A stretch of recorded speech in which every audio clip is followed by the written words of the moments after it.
Итак, это снова Илья.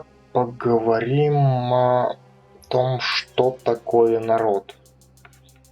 Довольно часто слышу слово «народ», применяемое к некой группе людей, будто бы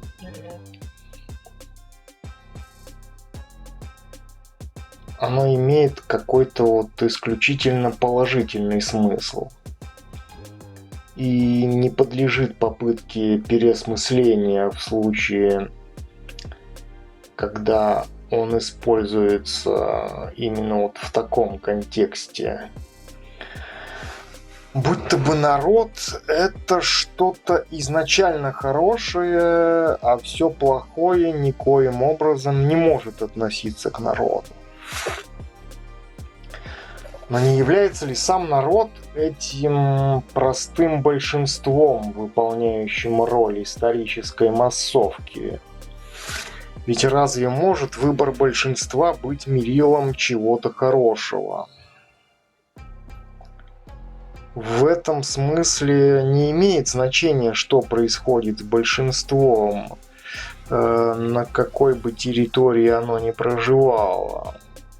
Я не имею в виду отношение одного большинства к большинству другому, или отношение меньшинства к большинству своему или большинству другому. Хотя для представителя такого большинства, видимо, важно иметь свою идентичность с группой таких же, как он, людей. Но он не разбирается в том, является ли эта идентичность сформированной идеологией той среды, в которой он живет, либо же нет. В случае, если идентичность человека самому себе сформирована идеологической средой, то роль человека по отношению к этой среде пассивна. В этом случае он является просто элементом общественной системы. Но почему-то его пассивная роль преподносится как нечто, делающее его статус как принадлежащего большинству, чем-то по умолчанию возвышенным. Выбор большинства. Выбор большинства, то есть народа, всегда одинаков, поэтому бессмысленно оценивать его с позиции здравого смысла.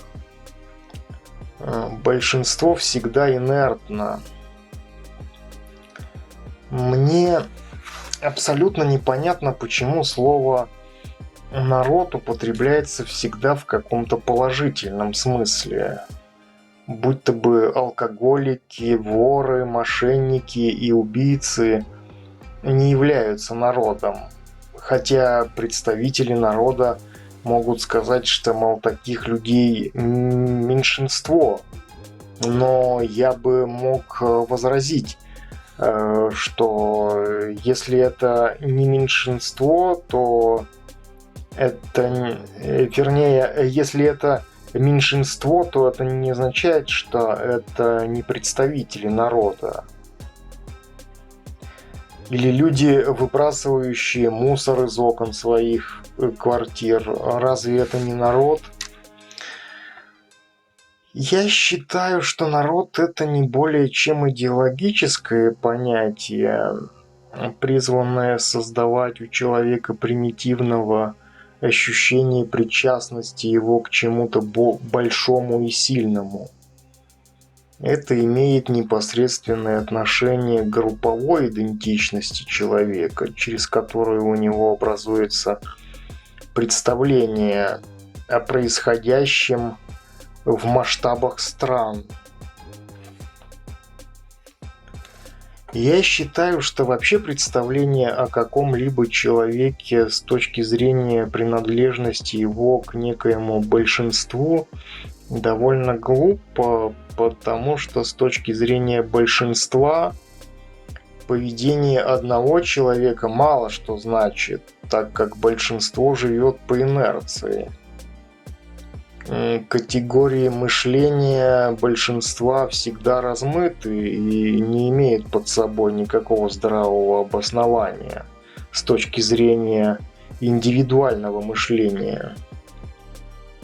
Любой так называемый народ – это всегда нечто усредненное, не имеющее отношения ни к каким конкретным категориям реальности.